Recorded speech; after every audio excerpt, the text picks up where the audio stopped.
মাধ্যমিক question bunch Duff and dot 2024 page number 333 test এক্সামিনেশনের যে কোশ্চেনগুলি রয়েছে, কোশ্চেন সেটগুলি, তার প্রথম set Raiganj Coronation High School HS. তো এই স্কুলটির যে কোশ্চেন সেটটি রয়েছে তার সিন, আনসিন এবং গ্রামার পার্টের সমস্ত সমাধানগুলি দেব। প্রথমে রয়েছে প্রোজ পার্ট থেকে সিন রয়েছে এবং রয়েছে আওয়ার রানওয়ে কাইট থেকে। শুরুতে রয়েছে এমসিকিউ প্রশ্ন। প্রথমে রয়েছে the narrator's brother's age is dash. তো ন্যারেটরের দাদার বা ভাইয়ের যে বয়সটা সেটা হচ্ছে অপশন বি, সেটা হচ্ছে 12 বছর। দি হারবার ফ্রিজেস ইন ড্যাশ, অর্থাৎ যে জলভাগটা, সমুদ্রটা, সেটা হচ্ছে বরফে পরিণত হয়ে যায়। অ্যান্সারটা হচ্ছে অপশন সি, উইন্টারে, অর্থাৎ শীতকালে।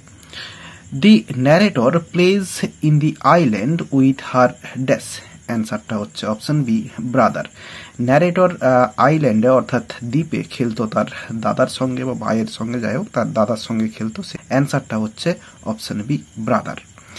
C used to quarrel with dash. অ্যান্সারটা হবে সি এর দাগ, মেনল্যান্ড চিলড্রেন। ন্যারেটর ঝগড়া করতো মেনল্যান্ডের যে সমস্ত বাচ্চারা তাদের সঙ্গে। এরপরে everybody on the mainland had dash. অ্যান্সারটা হচ্ছে বি এর দাগ, রিলেশনস। এরপরে রয়েছে বি এর দাগে complete the following sentences with information from the text. রয়েছে the children used to sail back to their island. এরপরে ড্যাশ রয়েছে। তো চিলড্রেন বাচ্চারা হচ্ছে দ্বীপে ফিরে যেত যখন আবার স্প্রিংটা আসতো আর কি। অ্যান্সারটা হোয়েন স্প্রিং কেম, যখন বসন্ত এসেছিল। এরপর রয়েছে mainland people pitted the narrator because. এরপরে ড্যাশ রয়েছে। তো মেনল্যান্ডের যে সমস্ত মানুষেরা তারা হচ্ছে ন্যারেটরের প্রতি হচ্ছে দয়াবোধ বা করুণাবোধ করত, কারণ they thought that the narrator and Claude must be. এরপরে এখানে রয়েছে so lonesome over the island, অর্থাৎ তারা ভাবতো যে ন্যারেটর এবং ক্লড তারা হচ্ছে দ্বীপে গিয়ে একাকী হয়ে পড়বে, এই জন্যই তারা হচ্ছে পিটেড অর্থাৎ করুণাবোধ করত। অ্যান্সারটা রয়েছে এইখানে, এই যে they said we must be so lonesome over there with no other children near us. তো ওই যে with no other children near us এটাও লিখতে পারি। তো এইখানে আসের জায়গায় তখন তাহলে এখানে ওভার দি আইল্যান্ড, এরপরে গিয়ে আমাদেরকে লিখতে হবে with no other children near them. এরপরে তিনের দাগে রয়েছে Claude and the narrator were puzzled because. এরপরে ড্যাশ রয়েছে। তো ক্লড এবং ন্যারেটর তারা হচ্ছে পাজেল হয়ে গিয়েছিল বিকজ, কারণটা হচ্ছে their father had no relation except them, যে তাদের বাবার আর কোনো রিলেশন ছিল না তারা ছাড়া, অর্থাৎ তারা ছাড়া তার বাবার আর কোনো রিলেশন ছিল না কারো সঙ্গে। তো এটাই হচ্ছে তাদেরকে পাজেল করে দিয়েছিল। এরপরে রয়েছে ট্রু, ফলস এবং সাপোর্টিং স্টেটমেন্ট দিতে বলা রয়েছে। প্রথমে রয়েছে the narrator is a teenager. Narrator একজন টিনেজার ছিল। অ্যান্সারটা হচ্ছে ফলস হবে। টিনেজার বলা হয় যাদের বয়স 13 থেকে 19 বছর। তো ন্যারেটরের বয়স ছিল 11 বছর। সেটা হচ্ছে সাপোর্টিং স্টেটমেন্টটা দেখো, এখানে রয়েছে আই অ্যাম 11 ইয়ার্স ওল্ড। এই লাইনটা লিখে দিলেই সাপোর্টিং স্টেটমেন্টটা হয়ে যাবে। এরপরে রয়েছে it is easy to run pirate caves with only two. দুজনে পাইরেট কেভ খেলাটা এটা হচ্ছে সোজা ছিল। অ্যান্সারটা হবে ফলস। এবং সাপোর্টিং স্টেটমেন্টটা এখানে রয়েছে দেখো, it is hard to run pirate caves and things like that with only two. এই লাইনটা লিখে দিলে সাপোর্টিং স্টেটমেন্টটা হয়ে যাবে। এরপরে রয়েছে পোয়েট্রি পার্ট থেকে সিন রয়েছে, এটি রয়েছে মাই ওন ট্রু ফ্যামিলি থেকে। প্রথমে রয়েছে এমসিকিউ প্রশ্ন। দি poet was in search of dash. অ্যান্সারটা হচ্ছে অপশন বি, এ মেল ডিয়ার, অর্থাৎ কবি খুঁজছিলেন একটি পুরুষ হরিণ। দি poet was tied to a dash. অ্যান্সারটা হবে অপশন এ, পোস্ট। কবি বাঁধা ছিলেন একটি পোস্টের সঙ্গে, উডেন পোস্ট, যেটা হচ্ছে এখানে রয়েছে স্ট্যাক রয়েছে। এরপর রয়েছে the word wobbly means dash. Wobbly মানেটা হচ্ছে অপশন বি, আনস্টেডি। এরপরে রয়েছে the laugh of the old women was dash. বৃদ্ধা মহিলার যে হাসিটা সেটা ছিল অপশন বি হবে অ্যান্সার, আগলি। এরপরে বি এর দাগে রয়েছে আনসার দি ফলোয়িং কোশ্চেন্স রয়েছে when did the poet come twice awake. কবি দ্বিতীয়বার কখন জেগে উঠেছিলেন? অ্যান্সারটা লিখে দিয়েছি। When the old woman opened up her little bag the poet came twice awake. তো বৃদ্ধা মহিলা যখন তার ছোট্ট ব্যাগটি খুলেছিল তখন কবি দ্বিতীয়বার জেগে উঠেছিলেন। এরপরে রয়েছে who is the poet of the above poem, what is the name of the poem. তো ওপরের কবিতার যে কবি তিনি কে এবং কবিতার নামটা কি? অ্যান্সারটা লিখে দিয়েছি দেখো। The name of the above poem is my own true family and the poet is Ted Hughes. যদিও কোশ্চেনের অ্যান্সারটা একটু উল্টাপাল্টা হয়ে গেছে, মানে প্রথমে কবির নাম ছিল, আমি সেটা প্রথমে পোয়েমের নাম করে দিয়েছি, তারপরে পোয়েটের নাম করেছি। তো যাই হোক, অ্যান্সারটা এরকমভাবে লিখলেই হয়ে যাবে। এরপর একটি আনসিন রয়েছে, তো চলো আনসিনের মানেটা প্রথমে বলে দিই। It is known fact that children generally emulate the adults. তো এটা সকলেরই জানা এই বিষয়টা যে শিশুরা তারা হচ্ছে অ্যাডাল্ট যারা তাদেরকে হচ্ছে কপি করে বা অনুসরণ করে সাধারণত। When a children imitates an elder smoking by holding a pencil between his or her tiny fingers, most of us find it quite cute.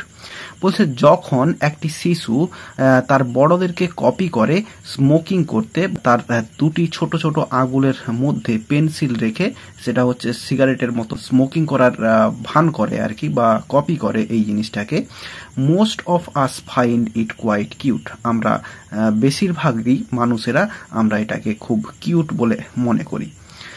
We fail to realise, আমরা বুঝতে ব্যর্থ হই, দ্যাট দিস হার্মলেস ইমিটেশন, এই ক্ষতিবিহীন যে অনুসরণটা, often results in actual smoking when they grow up, যখন তারা বড় হয় তখন তারা এই স্মোকিং জিনিসটা তাদের মধ্যে অ্যাকচুয়ালি চলে আসে বা তারা স্মোকিংটা করে অ্যাকচুয়ালভাবে। So it is time to take a pause, তো এটাই হচ্ছে সময় যেখানে তাকে থামানো উচিত। And think about its consequences, এবং এর ফলাফল সম্পর্কে ভাবা উচিত বা ভাবতে হবে আর কি। অ্যাকর্ডিং টু হু ডেটা, অর্থাৎ WHO ওয়ার্ল্ড হেলথ অর্গানাইজেশন, সেটার মতে tobacco kills more than 7 million people each year. তো টোবাকো এটা বা তামাক আর কি, সেটা হচ্ছে বছরে 7 মিলিয়ন মানুষকে মেরে ফেলে। While more than 6 million of those deaths are the result of direct tobacco use, many non-smokers die because they are exposed second-hand smoke. তো বলছে এই 7 মিলিয়নের মধ্যে যেখানে 6 মিলিয়ন মানুষ মারা যায় তারা হচ্ছে ডিরেক্ট টোবাকো ব্যবহারের ফলে বা তামাক ব্যবহারের ফলে বা তামাক সেবনের ফলে, এবং অনেক নন স্মোকার যারা স্মোক করে না তারা মারা যায় সেকেন্ড হ্যান্ড স্মোকে, অর্থাৎ অন্য কেউ স্মোক করছে তার সামনে রয়েছে এবং তার ধোঁয়াটা তাদের মধ্যে যাচ্ছে শ্বাস প্রশ্বাসের মধ্য দিয়ে এবং তার ফলে তাদের ক্ষতিগ্রস্ত হচ্ছে এবং তাতে মারা যায়। Over 80% of individuals who start smoking during adolescence will continue to smoke in adulthood. 80%-এরও বেশি ইন্ডিভিজুয়ালস তারা হচ্ছে যারা কৈশোরে একটু আধটু স্মোকিংটা শুরু করেছে তারা কিন্তু অ্যাডাল্ট অর্থাৎ অ্যাডাল্টে গিয়ে তারা স্মোকটা কন্টিনিউ করে। While 1/3 of them will die prematurely due to smoking related disease like cancer, heart disease and chronic lung diseases. যেখানে 1/3 অর্থাৎ 1/3 ওই স্মোকাররা মারা যায় prematurely due to smoking related diseases, অর্থাৎ ধূমপান সংক্রান্ত যে সমস্ত রোগগুলো সেগুলোতে, যেমন ক্যান্সার, হার্টের রোগ এবং লাংসের যে রোগগুলো সেগুলোর কারণে। Experimentation by children can rapidly escalate into heavy smoking. এক্সপেরিমেন্টের জন্য যে সমস্ত বাচ্চারা একবার দুবার এরকম ধূমপানটা করেছে তারা কিন্তু র্যাপিডলি অর্থাৎ শীঘ্রই তারা কিন্তু হেভি স্মোকিং করে থাকে। Experts say that unless urgent action is taken immediately, এক্সপার্টরা বলেন যদি আর্জেন্টলি তাৎক্ষণিকভাবে কোনো পদক্ষেপ না নেওয়া হয়, the annual death toll could rise to more than 8 million by 2030।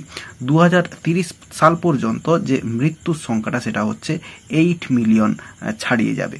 This sure is a gloomy and cheerless world that we are leaving behind to our future generations.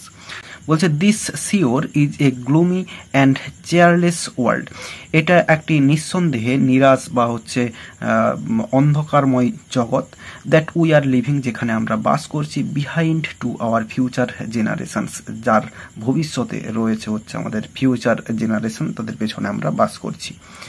So it is time two motivate youngers, তো বলছে তাই জন্য এটাই হচ্ছে সময় ইয়াংসদেরকে বা বাচ্চাদেরকে, ছোটদেরকে motivate করার, to stay away from this deadly habit, এই যে ভয়ঙ্কর যে হ্যাবিট, অভ্যাস, এটা থেকে দূরে থাকতে। ডক্টর শ্যামা চোনা দি এডুকেশনিস্ট সেজ, তো তিনি যে শিক্ষাবিদ একজন, তিনি বলেন দি best way to motivate them to stay away from the smoking is to involve them in some activities. বলছে সব থেকে যে ভালো উপায়টা যেটা হচ্ছে তাদেরকে স্মোকিং থেকে দূরে রাখতে পারে, সেটা হচ্ছে কোনো অ্যাক্টিভিটিতে তাদেরকে জড়িয়ে দেওয়া। She suggests that schools can organise events like sports, drama and story telling sessions. বলছে তিনি সাজেস্ট করেছেন স্কুলগুলিকে তারা হচ্ছে অর্গানাইজ করতে পারে, আয়োজন করতে পারে অনেক ইভেন্ট, যেমন হচ্ছে স্পোর্টস, খেলাধুলার ইভেন্ট, ড্রামা এবং স্টোরি টেলিংয়ের যে সেশন, সেখানে সেগুলো আয়োজন করতে পারে। Such participatory learning is very effective, এরকম অংশগ্রহণকারী বা অংশগ্রহণযুক্ত যে সমস্ত লার্নিং, এগুলো খুব এফেক্টিভ, কার্যকরী। Because it dissuades kids from smoking, কারণ এটি যে কিডস, বাচ্চারা, তাদেরকে হচ্ছে স্মোকিং থেকে দূরে রাখে, বা তারা স্মোকিং করলেও সেখান থেকে তাদেরকে ফিরিয়ে আনতে পারে। When they themselves propagate its bad effects, যেখানে বা যখন তারা নিজেরাই এর যে খারাপ দিকগুলো, স্মোকিংয়ের খারাপ দিকগুলো, সেগুলো সম্পর্কে প্রচার করে। Parents have a big role to play when it comes to influencing their children. তো বাচ্চাদেরকে ইনফ্লুয়েন্স করতে বাবা মায়ের একটা বড় রকম ভূমিকা রয়েছে। Theatre director Arvind Gaur says, তো অরবিন্দ গৌর যিনি একজন থিয়েটার ডাইরেক্টর, তিনি বলেন that a smoking parent can never tell his or her child not to smoke, তো যাদের বাবা মা আর কি তারা হচ্ছে স্মোক করে, তারা তাদের বাচ্চাদেরকে কখনোই বলতে পারে না স্মোক না করতে, because that would be too hypocrisy, এটা হচ্ছে হিংসামি বা এরকম ভণ্ড এরকম হয়ে থাকে বলে। তাহলে মানেটা বলে দিলাম, এবার চলো কোশ্চেনের অ্যান্সারগুলো দেখে নিই। প্রথমে রয়েছে এমসিকিউ প্রশ্ন, we find it cute when, এরপরে ড্যাশ রয়েছে, অ্যান্সারটা হবে a child copies an elder smoking by holding a pencil between his or her fingers. এরপর রয়েছে অ্যাকর্ডিং টু হু data each year direct use of tobacco kills, এরপরে dash রয়েছে, অ্যান্সারটা হবে more then 6 million people, option D হবে answer. এরপর রয়েছে in the opinion of experts urgent action should be taken, এরপরে ড্যাশ রয়েছে, অ্যান্সারটা হচ্ছে অপশন এ ইমিডিয়েটলি, তাৎক্ষণাৎভাবে নিতে হবে। Doctor Shyama Chona is dash, অ্যান্সারটা হচ্ছে অপশন ডি অ্যান এডুকেশনিস্ট, শিক্ষাবিদ। এরপরে রয়েছে deadly habit in paragraph 3 refers to dash, অ্যান্সারটা হচ্ছে অপশন বি স্মোকিং। এরপর রয়েছে এ স্মোকিং পেরেন্ট ক্যান, এরপরে ড্যাশ রয়েছে, অ্যান্সারটা হবে option C never tell child not to smoke. এরপরে রয়েছে ট্রু ফলস এবং সাপোর্টিং স্টেটমেন্ট দিতে বলা রয়েছে। প্রথমে রয়েছে a child never imitates an elder smoking, এটা হচ্ছে ফলস, বলছে একটি শিশু কখনোই তার বড়দেরকে স্মোকিংয়ের সময় বা স্মোকিং করার যে ইমিটেশন বা হচ্ছে কপি করা বা অনুসরণ করা, সেটা হচ্ছে করে না, এটা হচ্ছে ফলস হবে। এবং সাপোর্টিং স্টেটমেন্ট এখানে রয়েছে এই সেকেন্ড সেন্টেন্সটা, when a child imitates an এল্ডার, এইটা যা আছে পুরোটা হচ্ছে কিউট পর্যন্ত লিখে দিতে হবে এই লাইনটা, তাহলেই সাপোর্টিং স্টেটমেন্ট হয়ে যাবে। এরপর রয়েছে many non smokers die because of passive smoking, এটা হচ্ছে ট্রু হবে। বলছে যারা ধূমপান করে তাদের জন্য অনেক নন স্মোকার, অর্থাৎ যারা ধূমপান করে না তারা মারা যায়, এটা হচ্ছে ট্রু হবে। এবং সাপোর্টিং স্টেটমেন্টটা এখানে রয়েছে, দেখো এই যে many non smoker die because they are exposed to second hand smoke, এটা হচ্ছে সাপোর্টিং স্টেটমেন্ট হয়ে যাবে। তো পুরো লাইনটা লিখলে এখান থেকে লিখতে হবে তোমরা এখান থেকেও লিখতে পারো বা প্রথম থেকে ডট ডট দিয়ে এই মেনি থেকে লিখে দিতে পারো স্মোক পর্যন্ত। এরপরে রয়েছে our future generation will be left in a dark and hopeless world due to smoking। তো স্মোকিং এর কারণে আমাদের যে ফিউচার জেনারেশন, ভবিষ্যৎ যে প্রজন্ম, তারা হচ্ছে একটি অন্ধকার জগতে পড়বে। এটা হচ্ছে ট্রু হবে। এবং সাপোর্টিং স্টেটমেন্ট দেখো এখানে রয়েছে, This sure is a gloomy and cheerless world that we are leaving behind to our future generations। এটা হচ্ছে সাপোর্টিং স্টেটমেন্ট হয়ে যাবে। এরপর সিয়ের দাগে রয়েছে আনসার দি ফলোয়িং কোশ্চেন্স, রয়েছে how does a child imitate an elder smoking. তো একজন বাচ্চা বড়কে কিভাবে স্মোকিং এর যে ইমিটেশন বা হচ্ছে কপি করে, অনুসরণ করে। তো এটা হচ্ছে এই লাইনটা লিখলে হয়ে যাবে, এই হোয়েন থেকে লিখলেও হয়ে যাবে বা এ চাইল্ড থেকে লিখলেও হয়ে যাবে। A child imitates an elder smoking by holding a pencil between his or her tiny fingers. এতটা পর্যন্ত লিখে দিলে অ্যান্সারটা হয়ে যাবে। তাহলে হোয়েনটা না লিখে এই এ থেকে আমরা শুরু করতে পারি। এ child imitates an elder smoking, যা আছে পুরো ফিঙ্গার্স পর্যন্ত লিখে দিতে হবে, বা পুরোটা লিখলেও, পুরো যদি না পারো পুরো লাইনটাও লিখে দিতে পারো হোয়েন থেকে কিউট পর্যন্ত।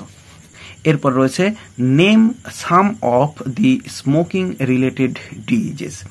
তো ধূমপান সংক্রান্ত যে সমস্ত রোগগুলো রয়েছে সেগুলোর নাম বলতে বলা হচ্ছে। অ্যান্সারটা শুরু করব এই সাম থেকে, সাম, এরপরে লিখবো এই অফ দিটা কেটে দেবো, সাম স্মোকিং রিলেটেড ডিজিজেস, এরপরে লিখবো আর। তাহলে সাম স্মোকিং রিলেটেড ডিজিজেস আর, এরপরে লিখবো এই রোগগুলোর নাম লিখে দেবো, cancer, heart disease and chronic lung disease. এতটা হচ্ছে লিখে দেবো, অ্যান্সারটা হয়ে যাবে। এরপর রয়েছে why should urgent action be taken immediately to stop smoking. তো স্মোকিংটা বন্ধ করতে ইমিডিয়েটলি, তাৎক্ষণাৎভাবে আর্জেন্ট অ্যাকশন নিতে হবে কেন, নেওয়া উচিত কেন।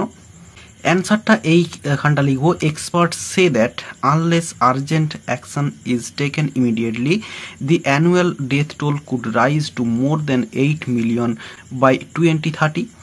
This sure is a gloomy and cheerless world that we are leaving behind to our future generations, so it is time to motivate youngers to stay away from this deadly habit। এতটা পর্যন্ত যা আছে পুরোটা লিখে দেবো, অ্যান্সারটা হয়ে যাবে। এরপর রয়েছে how can children B motivated to stay away from smoking. তো বাচ্চাদেরকে কিভাবে মোটিভেট করা যেতে পারে তাদের হচ্ছে স্মোকিং থেকে দূরে রাখতে। তো এই অ্যান্সারটা এই প্যারাটা যেটা আছে ডক্টর শ্যামাচোনা থেকে পুরো একবারে এফেক্টস পর্যন্ত লিখতে হবে। ডক্টর শ্যামাচোনা the educationist says the best way to motivate them, বা এই দেমের জায়গায় চিলড্রেন কথাটা লিখতে হবে, children, children, children to stay away from smoking is to involve them in some activities. She suggests that schools can organize events like sports, drama and storytelling sessions. Such participatory learning is very effective because it dissuades kids from smoking when they themselves propagate its bad effects। যা আছে পুরোটা লিখে দিতে হবে, শুধুমাত্র দেমের জায়গায় children লিখে দিতে হবে, তাহলেই অ্যান্সারটা হয়ে যাবে। সেকশন বি তে রয়েছে গ্রামার অ্যান্ড ভোকাবুলারি। প্রথমে রয়েছে write the correct alternatives to fill in the blanks.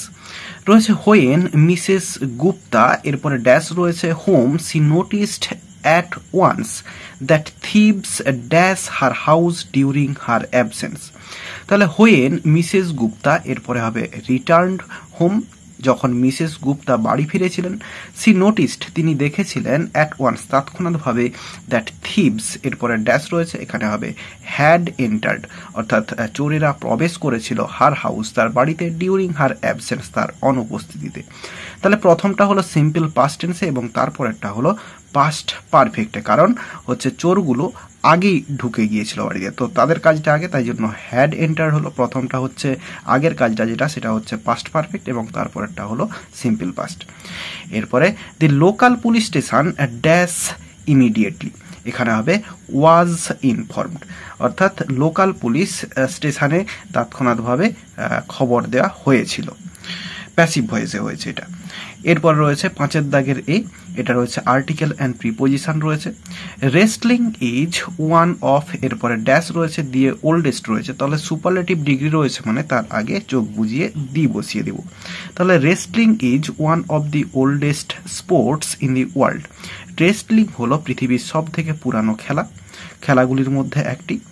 এরপরে ancient cave drawings of people wrestling with one another have been found dash Europe, এখানে হবে ইন ইউরোপ। তো এনসিয়েন্ট কেভ পেন্টিং অর্থাৎ যে গুহা চিত্র যেখানে রয়েছে সেখানে দেখা গিয়েছে মানুষদের যে রেসলিং খেলাটা একে অপরের সঙ্গে, এটা হচ্ছে দেখা গেছে ইউরোপে, ইন ইউরোপ হবে। It is dash serious sport, এটা হচ্ছে it is a serious sport.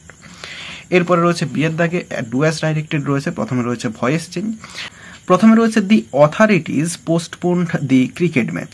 তাহলে দি অথরিটিজ এটা হচ্ছে পুরোটা সাবজেক্ট রয়েছে, এরপরে পোস্টপোন এটা ভার্ব রয়েছে এবং দি ক্রিকেট ম্যাচ এটা হচ্ছে পুরোটা অবজেক্ট রয়েছে। সিম্পল পাস্ট টেন্সে রয়েছে, ভার্বের সেকেন্ড ফর্ম রয়েছে, অ্যাক্টিভ ভয়েস রয়েছে, প্যাসিভ ভয়েসে করব। তাহলে যে অবজেক্টটা সেটাকে শুরুতে নিয়ে আসবো, দি ক্রিকেট ম্যাচ। এরপরে সিম্পল পাস্ট টেন্সে রয়েছে, তো দি ক্রিকেট ম্যাচের পরে যে বি ভার্বটা হবে সেটা হচ্ছে ওয়াজ। এরপরে ভার্বের থার্ড ফর্ম পোস্টপোন্ড যেটা আছে ওটাই বসে যাবে, ওটাই থার্ড ফর্ম। তাহলে পোস্টপোন্ড, এরপরে বাই দি অথরিটিজ,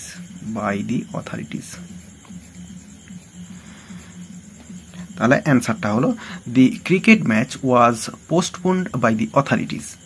এরপর রয়েছে is there anybody there said the traveller, indirect speech করতে দেওয়া রয়েছে ইন্টারোগেটিভ সেন্টেন্সে এবং ইয়েস নো কোশ্চেন্স রয়েছে। তাহলে দি ট্রাভেলার, TRAVELLER ট্রাভেলার। এরপরে এই যে সেড রয়েছে এটা হচ্ছে আস্কড হয়ে যাবে, ইন্টারোগেটিভ সেন্টেন্সে রয়েছে বলে। এরপরে ইফ আসবে লিঙ্কার হিসেবে ইয়েস নো কোশ্চেন্স থাকার জন্য। এরপরে ইন্ট্রোডাক্টরি দেয়ার হিসেবে যে সাবজেক্টটা রয়েছে সেটা বসিয়ে দেব, ইফ দেয়ার। এরপরে টেন্স চেঞ্জ হয়ে যাবে, ইজটা হবে ওয়াজ, ইফ দেয়ার ওয়াজ। এরপরে এনিবডি, এরপরে আবার দেয়ারটা বসিয়ে দেব। তাহলে অ্যান্সারটা হলো the traveller asked if there was anybody there. এরপরে রয়েছে we should not show cruelty to animals, এটা হচ্ছে অ্যাডজেক্টিভ ফর্ম করতে হবে ক্রুয়েলটির। তো ক্রুয়েলটির অ্যাডজেক্টিভ ফর্ম হচ্ছে ক্রুয়েল। তাহলে আমরা করব উই শুড নট যেমন আছে লিখে দেব। এরপরে বাকিটা যেটা রয়েছে এটার জন্য আমরা লিখব উই শুড নট, এরপরে বি, এরপরে ক্রুয়েল, CRUEL ক্রুয়েল, এরপরে টু অ্যানিমেলস। তাহলে অ্যান্সারটা হলো we should not be cruel to animals. এরপরে রয়েছে ফ্রেজাল ভার্ব, প্রথমে রয়েছে দি ডগ ফলোড দি থিপ। তো এখানে এই যে ফলোড রয়েছে এটার জন্য হচ্ছে গো আফটার হবে। তো এখানে ফলোড রয়েছে সেকেন্ড ফর্মে রয়েছে, তাহলে এখানে হবে ওয়েন্ট আফটার, তাহলে এটা ওয়েন্ট আফটার হলো। তো ফলোডের জায়গায় ওয়েন্ট আফটার লিখে দিলে অ্যান্সার হয়ে যাবে। এরপর রয়েছে have you read this book. তো রিডের জন্য রয়েছে গো থ্রু। তো রিড রয়েছে থার্ড ফর্মে, হ্যাভ ইউ রিড অর্থাৎ প্রেজেন্ট পারফেক্ট টেন্সে রয়েছে, তাহলে ভার্বের থার্ড ফর্ম হবে, তাহলে এখানে হবে গন থ্রু, THROUGH। এরপরে রয়েছে the chief guest distributed the prizes. ডিস্ট্রিবিউটের জন্য যেটা হয় সেটা হচ্ছে গিভ অ্যাওয়ে। তো এখানে রয়েছে সেকেন্ড ফর্মে, সিম্পল পাস্ট টেন্সে রয়েছে, তো হবে গেভ অ্যাওয়ে, অ্যান্সার হয়ে যাবে। এরপরে 6 দাগে রয়েছে ভোকাবুলারি, এগুলোর মানে আনসিন থেকে খুঁজে বের করতে হবে। প্রথমে রয়েছে ইমিটেট, ইমিটেটের জন্য রয়েছে ইমিউলেট, EMULATE, ইমিউলেট রয়েছে। এরপর রয়েছে ইনক্রিজ র্যাপিডলি, এটার জন্য রয়েছে এসকালেট, ESCALATE, এক্সকালেট। এরপর রয়েছে ডিপ্রেসিং এর জন্য রয়েছে চেয়ারলেস, CHEERLESS, চেয়ারলেস। এরপরে রয়েছে spread and promote an idea widely, এটা রয়েছে প্রোপাগেট, এটার জন্য রয়েছে প্রোপাগেট। তাহলে প্রথমটা হলো ইমিউলেট, তারপরে হচ্ছে এসকালেট, তারপরে হচ্ছে চেয়ারলেস এবং তারপর একটা প্রোপাগেট। এবং এরই সঙ্গে সঙ্গে এই পেজটির সমস্ত সিন আনসিন এবং গ্রামার পার্টের সমস্ত সমাধান দেওয়া হয়ে গেল। আশা করি বোঝাতে পারলাম। ভিডিওটি ভালো লেগে থাকলে একটি লাইক করো এবং বন্ধুদের মধ্যে শেয়ার করো, এবং আমার এই চ্যানেলে নতুন হলে চ্যানেলটি সাবস্ক্রাইব করে পাশে থাকা বেল আইকনটি প্রেস করো পরের ভিডিওগুলি সবার আগে পাওয়ার জন্য। এই ভিডিওতে এতটাই, দেখাবে নেক্সট ভিডিওতে। ভালো থাকো সবাই, ধন্যবাদ।